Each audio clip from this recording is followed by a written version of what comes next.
আগামী নির্বাচনে অংশ নেবে কিনা সেই সিদ্ধান্ত আওয়ামী লীগের, এমনটাই বলেছেন অন্তর্বর্তী সরকারের প্রধান উপদেষ্টা অধ্যাপক মোহাম্মদ ইউনূস। তিনি আরও বলেছেন, নির্বাচনে কে অংশ নেবে তা নির্বাচন কমিশন ঠিক করবে।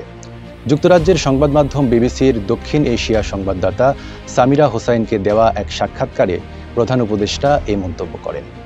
তিনি বলেন, 2025 সালের ডিসেম্বর থেকে 2026 সালের মার্চের মধ্যে নির্বাচন আয়োজন করবেন। বিষয়টি নির্ভর করবে সরকার কত দ্রুত সরকারি প্রতিষ্ঠানের সংস্কার করতে পারে তার উপর।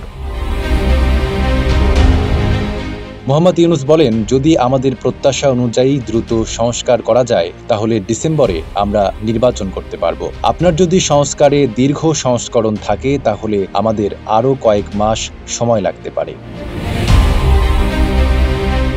দেশে আইন শৃঙ্খলা পরিস্থিতি নিয়ে মোহাম্মদ ইউনূস বলেন, আমরা সম্পূর্ণ বিশৃঙ্খলা থেকে এসেছি। তখন মানুষকে গুলি করা হচ্ছিল, হত্যা করা হচ্ছিল। দেশ জুড়ে তোলপাড়। ওয়ালটন ফ্রিজ কিনে আপনিও হয়ে যেতে পারেন মিলেনিয়ার। কিন্তু প্রায় 7 মাস চললেও ঢাকার মানুষ বলছেন আইন শৃঙ্খলা এখনও পুনরুদ্ধার হয়নি। পরিস্থিতি ভালো হচ্ছে না এমন প্রশ্নের উত্তরে প্রধান উপদেষ্টা বলেন, ভালো একটি আপেক্ষিক শব্দ।